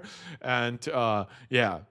And starting with Geekbench AI, I'm choosing Core ML GPU on the M5 Pro, but here we only have Onyx and we just have CPU or QNN, which both options don't give you any other options than just this chip. So why are you running the GPU test versus the neural accelerators? The QNN is the equivalent to Apple's neural engine. It's not the equivalent to the GPU. What it's using, CPU, GPU, NPU? The GPU here is not very powerful in general, especially not for AI acceleration and especially not for RT. So that's probably why nobody is bothering to really optimize for it right now. But let's run them both. We got the results and the CPU. Yeah, so the CPU from Apple here, I also wonder if what happens with their SME integration, because scalable matrix extensions should be helping. Apple again has AMEs for a while on their CPUs. So yeah, wait, but this is the GPU, right? Wait, I'm now confused. Wait, which test did he run? Did he run GPU engines don't give you any other so he ran Apple's GPU versus the QNN. Okay, so the scaling is going to be just whack. Options than just this chip. I'm not sure what it's using, CPU, GPU, NPU, but let's run them both. We got the results and the CPU results here look absolutely terrible. So let's wait. It's the CPU versus what on Apple's side? Because this to me looks like the GPU side on Apple. This is the QNN. This makes more sense. Yeah. Now the weird thing is that for the single precision score, the MacBook is 10 times higher. For half precision, it's a little bit faster. But here, okay, so he totally messed up this test. The QNN should not be compared to the GPU. It should be compared to the neural engine, which should be about half as fast on Apple's side versus what we see here. Apple should be getting like where, oh god, this is so bad. So where this gets over 90,000 points, Apple should be getting around 45, and that's because Apple does not yet have hardware support for FP8. Apple instead uses FP16 in a very bandwidth supported way for int8 acceleration. So in the real world, Apple's AI acceleration ends up being faster than this. But if you have a benchmark like the quantized score in Geekbench 6 AI, which is specifically focused on hardware accelerated FP8 acceleration, that one is going to perform better. But then again, this is the GPU result, not the A&E result. 5 Pro, I mean 92,000 compared to 33,000. You guys let me know which one you prefer to look at down in the comments. No. It's not about what you prefer to look at. Like, it's actually smart to test the GPU, but then you should also admit that Apple's GPU is so fast that it provides you a lot of the power of the A&E. With technically much more bandwidth and other advantages that are actually needed for LLMs, it's actually really hard to run big tasks on the A&E. It's just there's just not enough cache, not enough active bandwidth. That's why you run so much stuff on the GPU. That's why Apple has made the M5 and A19 GPU so much faster at AI compute. But especially in time to first token and pre-fill stuff. But yeah, so Vadim does not seem to have the greatest grasp on AI testing. I downloaded Llama. Let's do some local LLM work and see the tokens per second. I set it to the 32K context length on both of them. I have on what model? Command prompt and terminal open. You can see I'm running Qwen 3.5, 35 billion parameters. Okay, that's a good model. What's the fastest laptop in the world? Verbose. Okay, at 3.5 billion, neither one should be limited really in terms of memory amount. On both. There you go. It's now downloading 23 gigs. Wait, and you need 23 gigs for a 3.5 billion parameter model? Dang, then it is I'm actually not finally sure. done, and the 24 gigs of VRAM is obviously not enough for that 35 billion parameter. Oh, he said 35 billion. I thought he said 3.5 billion. Yeah, that makes sense. Yeah, it's not necessarily 1 billion is 1 gigabyte of RAM, but it's a good actual thing to have as like a little bit of a help. Yeah, 35 is going to be too much for a system with 24 gigabytes. Model, because this destroyed it with its 48 gigs. Look at that prefill, 53.61 tokens per second compared to 0.38. Yeah, this is not a comparison between these chips. This is a comparison between a chip that's not RAM limited and a chip that is RAM limited. This chip could be literally 10 times faster, and it would only be like 2 times faster in this test. So definitely not enough VRAM in this 24 gig machine. And then in terms of the actual output, this is 85% faster, 15.24 compared to 8. This actually suggests that this is way faster, because if it can get to half the speed while RAM limited, okay. I have not watched this video. I know he tests other models though, or other sized models. I guess he used this one to make the Snapdragon X2 Elite maybe look a little bit better, because there is a 27 billion parameter model that should fit on here. 0.23.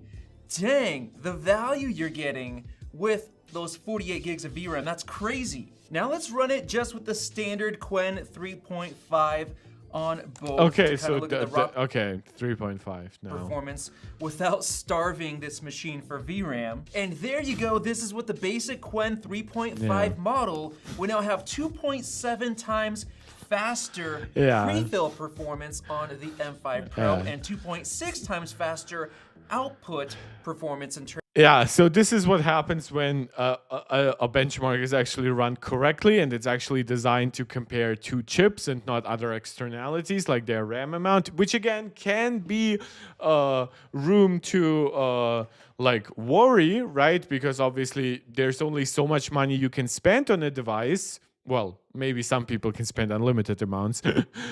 So you do want more memory for your buck, but the M5 Pro has more effective memory bandwidth.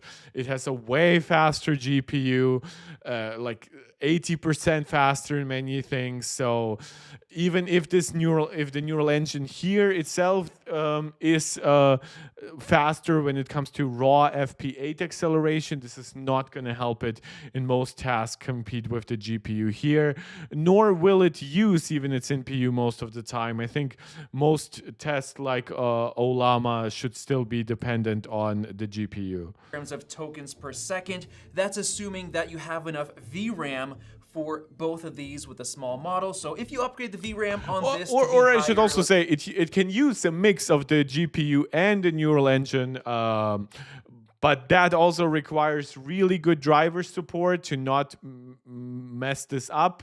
And this is where like Apple's Metal APIs and stuff come into play, Core ML integration. MLX for the way that like you port one of those large language models to be compatible with macOS. Apple has done a lot of work that spans like private APIs and stuff like that to open source solutions. This is something that NVIDIA can obviously match and beat. This is something that AMD tries, and then on the server side maybe kind of matches, but not on the consumer side, especially since they don't really have very fast AI computing GPUs in general, and especially not on mobile. Intel might be somewhere in between, and then Qualcomm is just completely on another realm of absolute abysmal support. Let's say up to 64 gigs.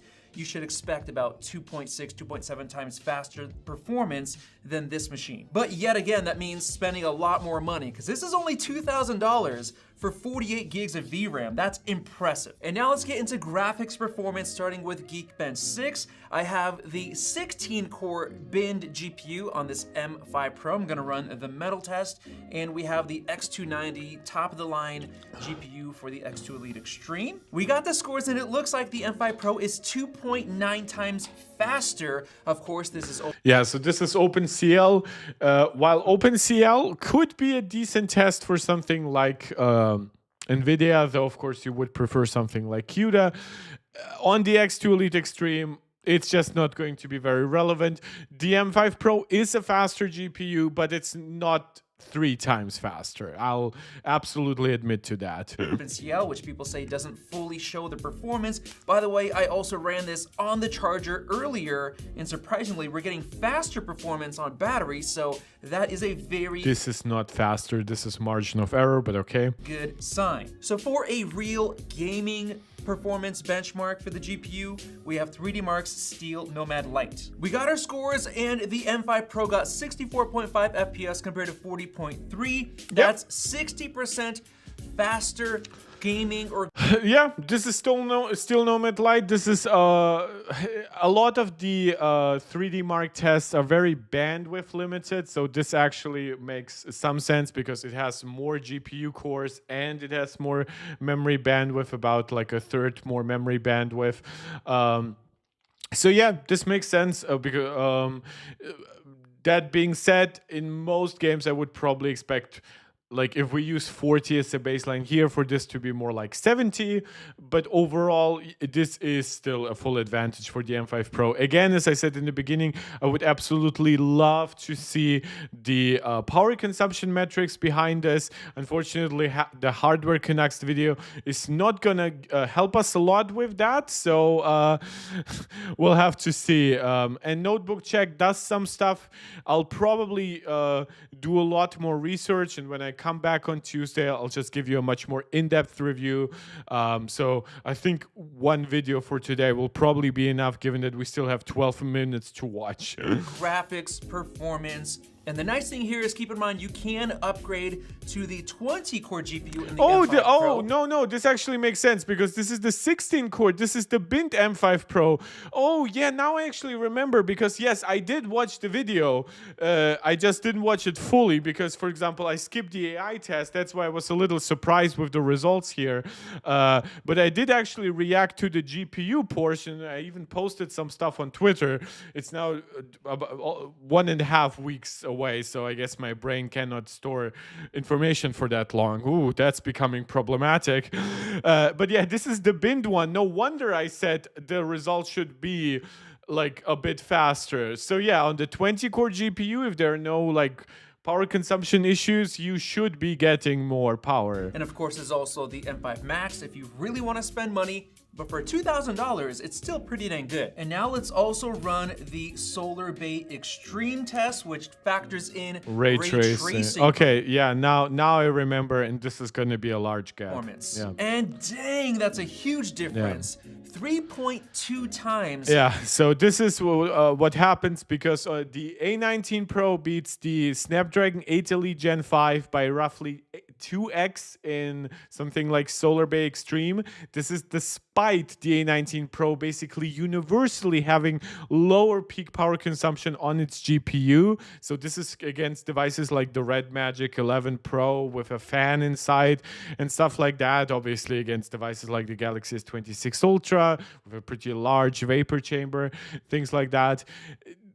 So this is now a chip that has all of those architectural superiority stuff that the A19 Pro has versus something like the 8 Elite Gen 5. But unlike the A19 Pro, which actually has a little bit slower memory than the 8 Elite Gen 5, this one has a memory bandwidth advantage, both using roughly 9600 megatransfers, this using a 192-bit bus, while this using a 256-bit wide bus.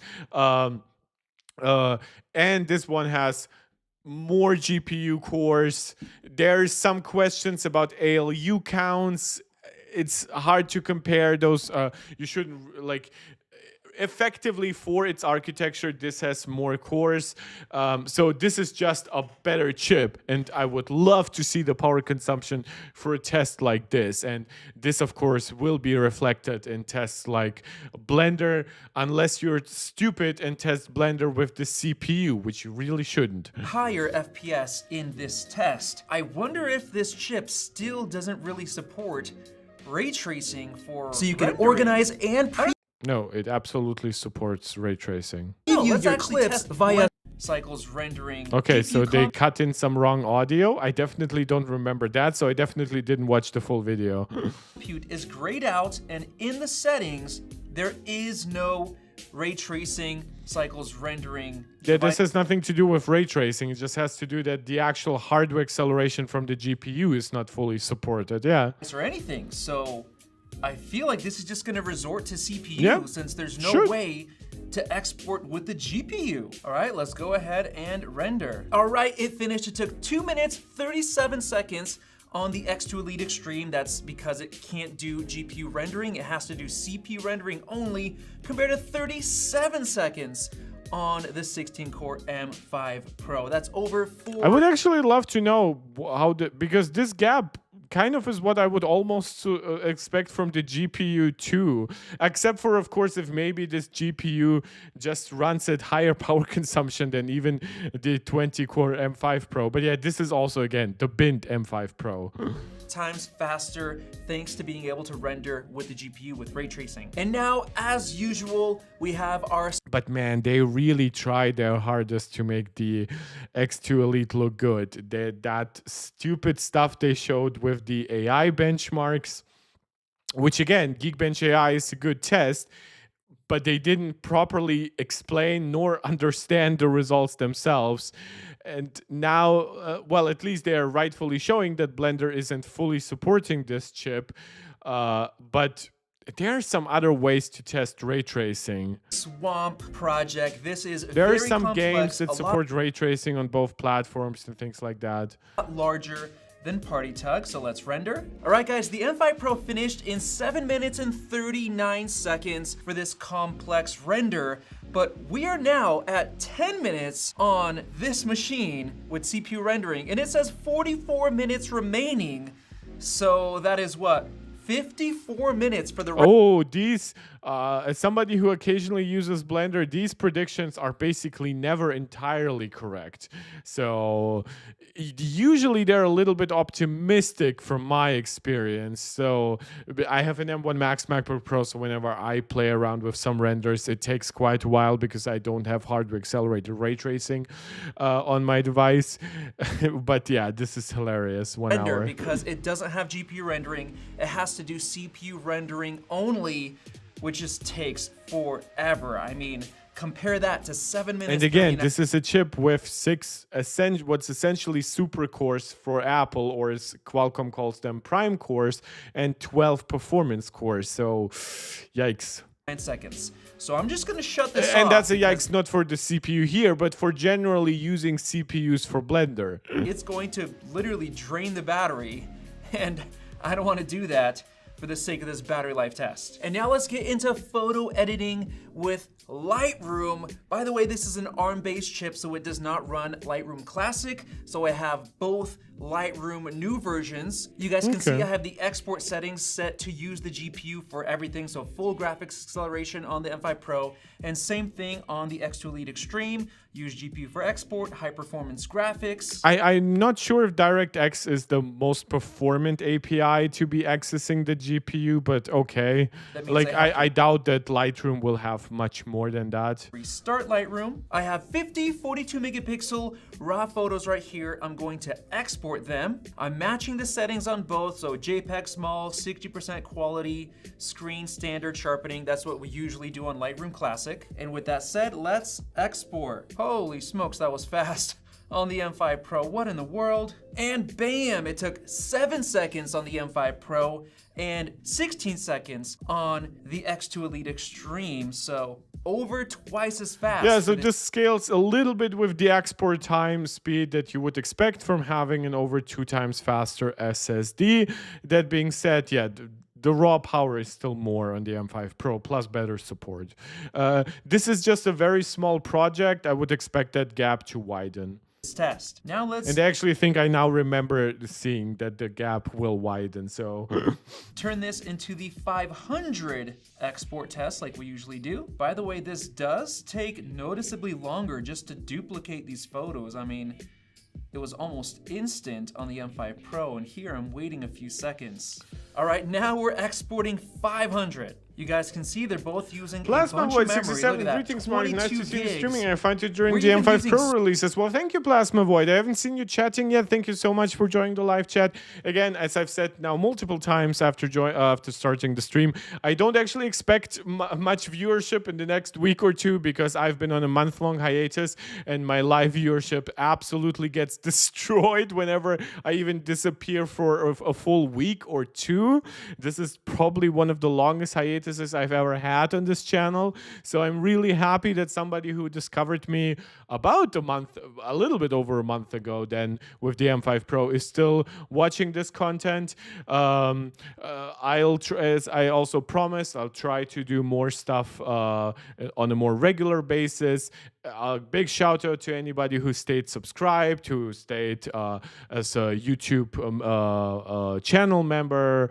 So this means the world to me. And again, guys, I just want to remind you, if you're enjoying this, watching, and you want more, subscribe to the channel, like the video, share it out with anybody who think might enjoy it. Comment. You guys see I love interacting with a lively live stream. You can make that chat a super chat or just send me a super sticker to get my direct response or something like that. And of course, again, shout out to all the YouTube channel members, Patreon supporters, and just anybody who watches, listens, joins the Discord. That's also something, by the way, that I might do. Plasma Void, if you are actually interested in this kind of content, I'll share the link to the Discord directly in the live chat, to make sure that it's easy to find. I know sometimes it can be a little bit of a hassle because finding links in the channel description is on YouTube is absolutely moronic in my opinion the way it's built. So here's the link to our Discord. If somebody wants to join, that would mean the world to me. Swap on the M5 Pro, so it's being slowed down by swap compared to about 7. It's funny, I reloaded YouTube and it just randomly decided that it needed to start translating your guys' chats into German, which like everything on my account is 100% linked in English, but Google sometimes thinks because I'm in Germany, I just need everything to become English. Thank you. Jesus, 15 out of YouTube. 48. For some reason, it's not using all of it. The GPU is, look at that, 75% usage, CPU 34, so big load on here, but not that much on the memory like it is on the M5 Pro. And bam, 2 minutes, 37 seconds on the X2 Elite Extreme compared to 1 minute and 2 seconds on the M5 Pro. That makes it 2.5 times faster at exporting these 42 megapixel RAW. The funny thing is YouTube doesn't even give me an option to turn that off. Like there are no settings, at least not in the mobile YouTube app, to turn it off, the translation of the live chat. Thank you so much. Yeah, Lightroom benefiting here from the faster export times of the 2 times faster SSD, but also just the extra oomph of the GPU. This is what I said. I expect the gap to even widen a little bit over the test that we saw before. What was the gap here? Well, still a little bit over 2x.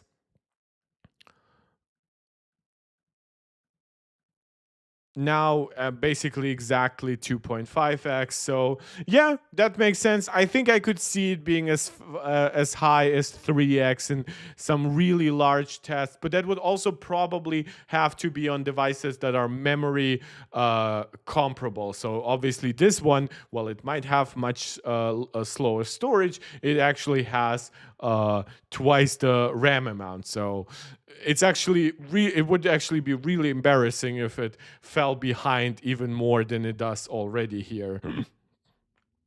Faster at exporting these 42 megapixel RAW photos. And now let's test AI denoising. I have the same photo selected on both of them.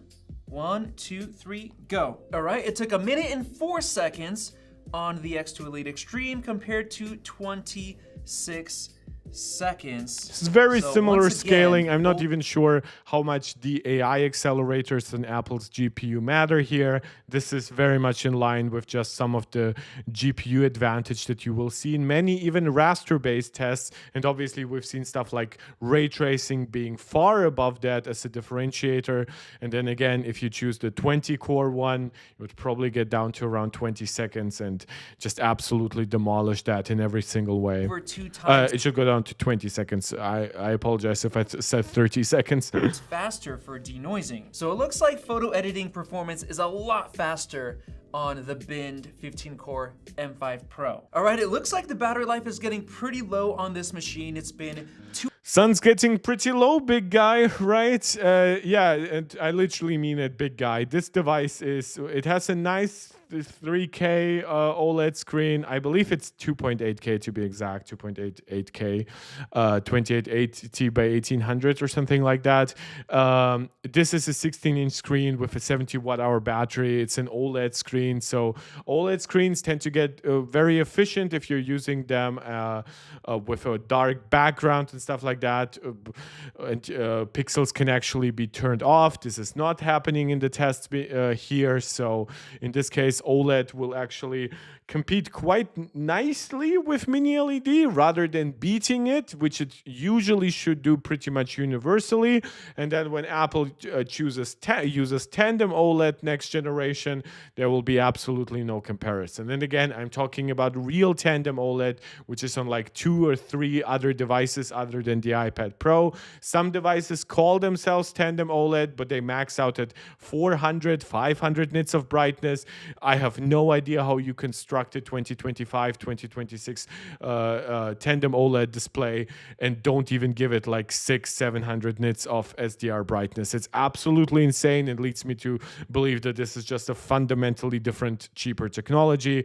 But there are some devices, some Huawei's and some Lenovo laptops that give you like over 700 nits of brightness, some as high as 1,000 nits of all-screen SDR brightness. So it's definitely possible. Tandem tandem OLED is not entirely Apple exclusive as it was when the M4 iPad Pro initially came out. Nor should it be. It's good for competition to have it. It's just bad when competitors then label something as tandem OLED that's very clearly very inferior to what Apple calls tandem OLED. 2.5 hours of straight heavy performance testing. Let's check the M5 Pro. We're at 44% battery life. All right, and now the ZenBook A16, 9% battery life on this machine. Dang. Now, some of it will come down to that Blender test that just ran longer here, right? But yeah, again, 70 watt hour on in a 16-inch device. Apple has the more efficient chip on a smaller display with a larger battery. This is just absolutely like, this is not fair in the way that not in the way that I mentioned about stuff like comparing certain like the Geekbench AI stuff where you're just testing fundamentally different things. I just mean it's unfair in the way that if I were to run against Usain Bolt, it might be the same benchmark, but we bring very different prerequisites to and very different training and everything to this stuff. That Though is I am a lot huge younger, but especially considering not a sprinter, the massive guys. performance jump you get with this M5 Pro. It is just so much faster in basically every test that we ran. That's just crazy. Now, do keep in mind, this is a 16-inch, so it's a larger display that does take more power, so it would be more fair to have the 16-inch M5 Pro MacBook Pro. Which would absolutely demolish it because it has while it has a larger screen and it consumes more power than the 14-inch, it actually has a disproportionately larger battery. So while it, M5 Pro. So that's 18 CPU cores versus 15 CPU cores, and that's 20 GPU cores versus 16 GPU cores. My iPad shows some weird issues with my stream. I'm not sure if that's just my iPad. No, my OBS still shows that I have 0 frame drops, so I'll just blame my iPad's internet on it. Yeah, seems like it's all okay. You guys, as always, let me know if there are any technical issues for you. You guys know how paranoid I can be about that. So I apologize for mentioning it a little bit too often. But then at that point, the battery size also jumps from 72 watt hours to basically 100 watt hours. And that 16-inch actually has better battery life than this 14. Yeah, okay, so it so would have been even. Obviously, the Max Tech guys know a lot about Apple tech. I'm not pretending I know much more than them. I definitely do know more about stuff like AI and things like that. They should be watching some videos from like Alex Ziskind on this stuff.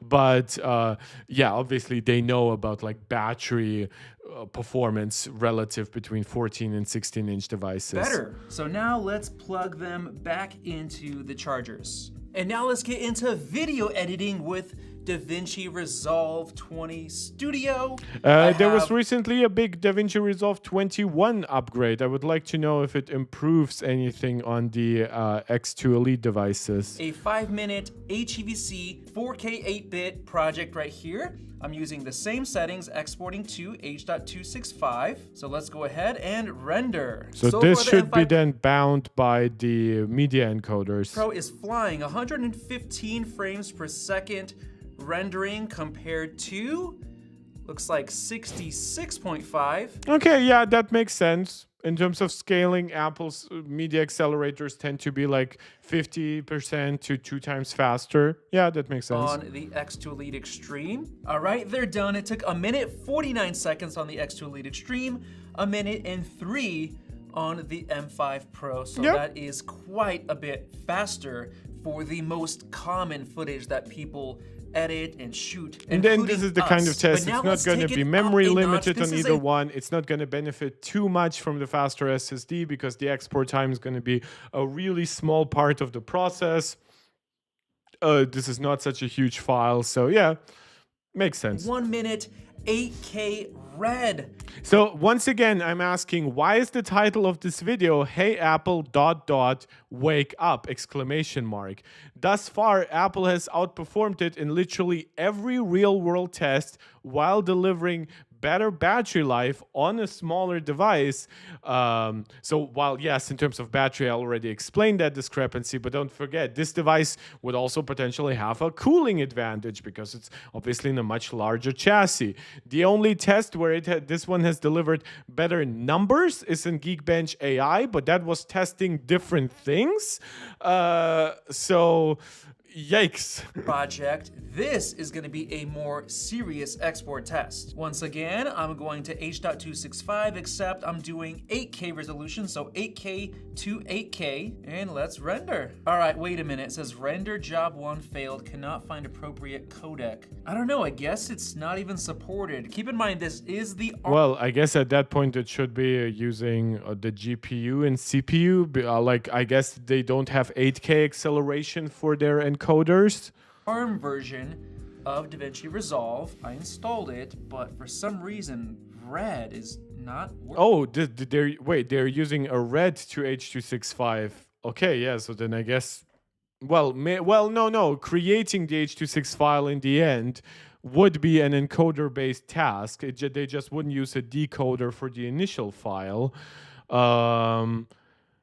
Yeah, so I guess because it doesn't have the decoder for 8K red, which Apple doesn't have a hardware accelerator for that either, it refuses to work. That's not how it really should behave. So this is why I always try to point out whenever people tell me that, like, oh, this app has now a native Windows on ARM version. Yes, I understand that, guys, but unfortunately, native Windows on ARM does not mean that it's perfectly optimized for every single ARM chip on Windows. That's just the nature of the beast, and Microsoft can do a good job in giving it good DirectX support and stuff like that. We saw some of those accelerators working, but man, like, you just cannot, like, put your trust in that your decoders and encoders are supported, that the neural accelerators are supported, or the QNN, right?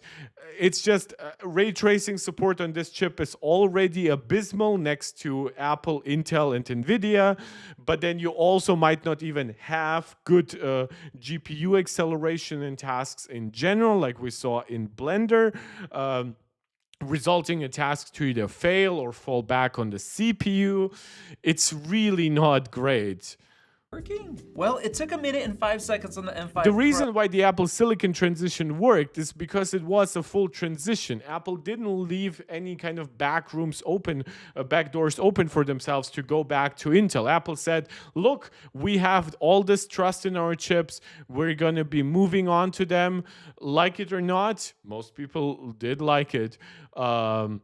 Yeah, but this is funny. Like, and again, this is the second X Elite, but it's far from this. Like, I've seen some people say, "Oh, it's their second generation like laptop chip." That's not true. Qualcomm has done other mobile chips, just because they weren't specifically even like labeled. They've done tablet chips and everything like that. No, and it's been now 2 years, by the way, since the original X Elite. Nobody forced them to take such a long break. They release 8 Elite parts every year. So why are they releasing X Elite parts only every 2 years, right? We obviously know the answers because they aren't that successful. The logistics don't make sense for annual upgrades.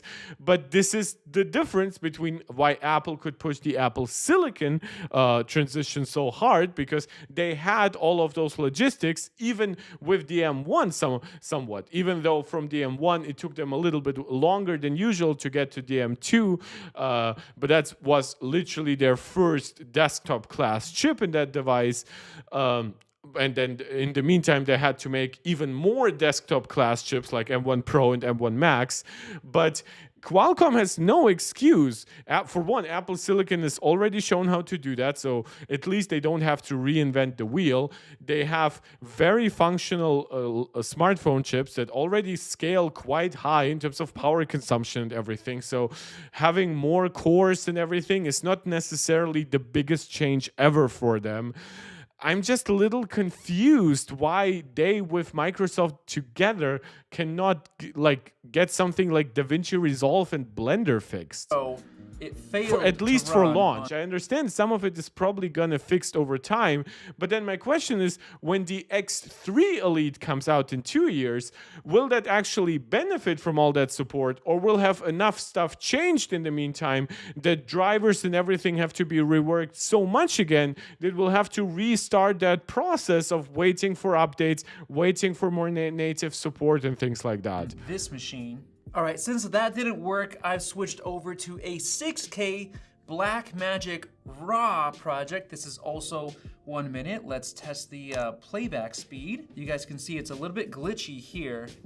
Yeah, definitely stuttering. Just playing back on the X2 Elite Extreme. It is perfectly smooth over here on the M5 Pro. Once again, and this is also quality of life stuff that I'm thankful that MacStack is including, because a lot of people leave that out, because video editing is not just about exporting, photo editing is not just about exporting. He showed, for example, how fast it was on the Mac to duplicate all those photo files in Lightroom. Basically instantaneous. Was just a little bit of a noticeable lag, which again is quite workable, but still a lag on the X2 Elite. And now we have this timeline performance, right? So again, not just exporting, but even while you're working, you're already subject to the video not even being able to play back at full speed. Settings exporting to 4K. And this is basically a transition, like, this is a very small project. Yes, 6K by itself might be pretty intensive, but then again, if you have a full timeline of 6K files, imagine if you have now effects stacking on top of each other. The M5 Pro and M5 Max will also start to struggle at this point. But if this is your baseline, imagine what happens once you have multiple demanding effects on top of it. H.265, and let's render. Holy smokes, guys, this was exporting at over 100 frames per second. It finished insanely fast. This is only at 16 rendering this 6K Blackmagic RAW footage. What? And dang, guys, 1 minute 29 seconds on the X2 Elite Extreme, 14 seconds on the 15-core M5 Pro. That's over 6 times faster for exporting this 1 minute 6K Blackmagic RAW project. And again, this is the bint version, so imagine adding like oh my god, like it's 1 super core, 2 efficiency core, 2 performance cores, it's 4 GPU cores, so it's 25% more. I was struggling to think which part is directly benefiting. Since we are looking at Blackmagic RAW, we're looking at GPU acceleration playing quite a big role. So imagine this one getting 25% more performance. That is insane. And you guys saw the playback performance was also perfectly smooth here and very stuttery on this machine. So with that said, I mean, if you're doing video editing, then the M5 Pro is definitely the way to go. And now for the final test, we have Cinebench 2026. We're gonna do the 10-minute CPU multi-core test. And by the way, I have MacPow now to show me my CPU usage. Okay, he switched from the app he was using before, an app that tend to show that the package power was less than the CPU power consumption, which obviously makes no sense because the package power would include, by definition, the CPU power and things like memory.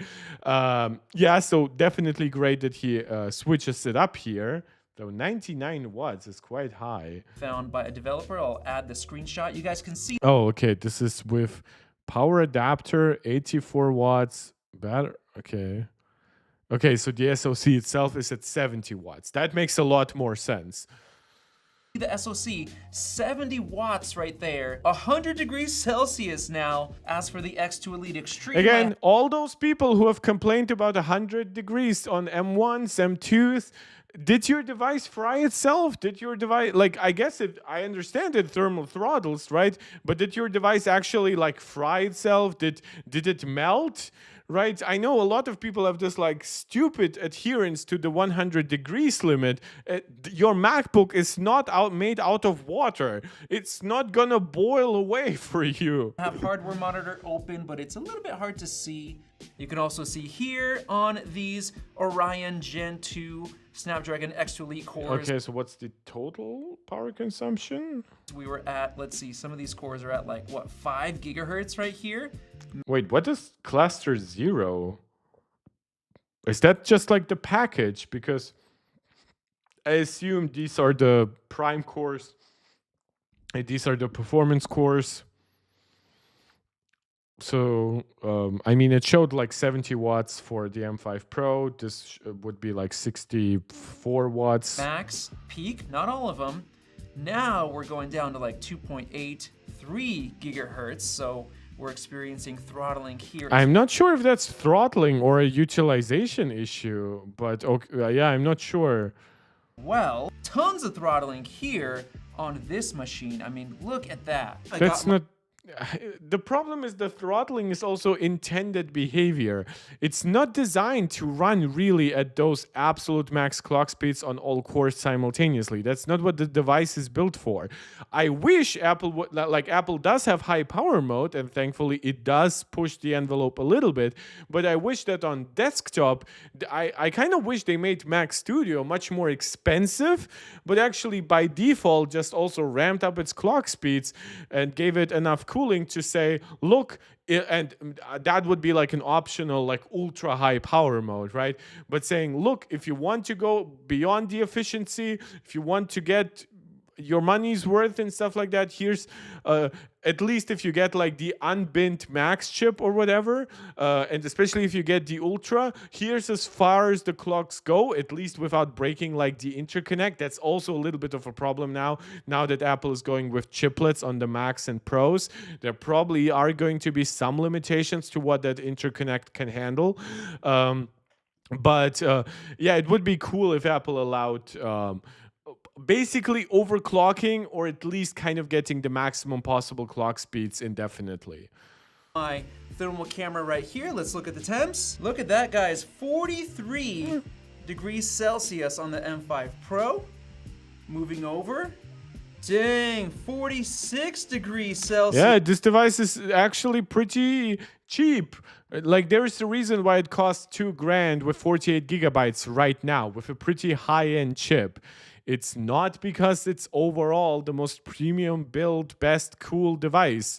That's why they are reusing the same 70 watt-hour battery between the 14 and 16 inch for logistical efficiency. Yes, on this ZenBook A16 with the X2 Elite Extreme. All right, they just finished, and holy smokes, I can't believe it.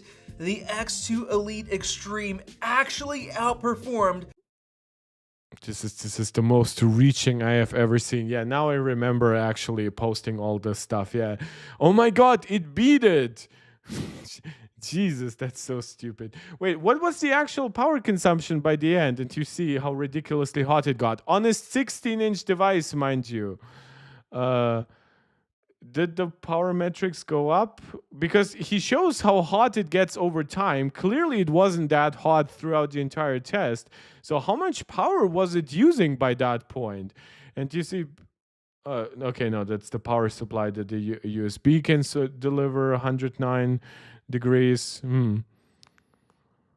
Man, I would love really in-depth power consumption numbers. I know Notebookcheck has some, but like, I don't know why these guys like MaxTech struggle with it. It's much worse with Hardware Canucks, which just basically gives you the TDP, and they copy paste it on their graphs. Even they give you the same TDP for the CPU portion, the GPU portion.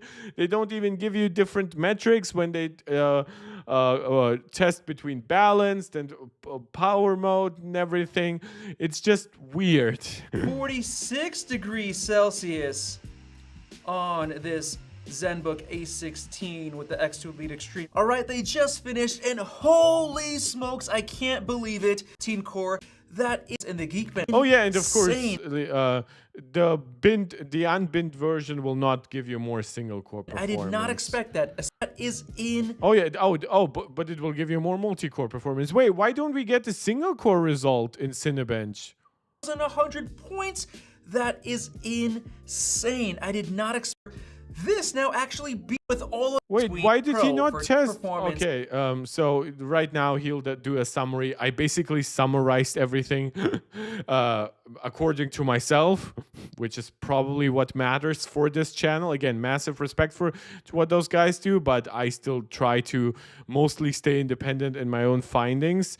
But so for one good thing, these devices have really fast Wi-Fi chips, so respect to them for that. Apple maxes out at about 2 gigabits per second here. So 500 nits of brightness, again, not bad for an OLED, and 1100 nits in HDR is quite good, but it's not 1,000 nits if you really need that. Not like for some people, like though the super low black level will actually be quite nice if you really like to run your device at very low brightness levels. But CPU performance, if we go now again, this is Cinebench 2024 single core. Obviously, right now we have Cinebench 2026, but the X2 Elite here, if we add the M5 Pro here,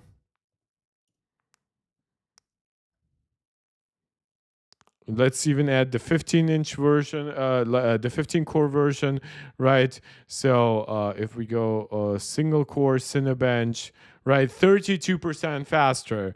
And when we go at multi-core, you'll see that, wait, did the MacBook suddenly disappear? Do I have to add that again? M5 Pro.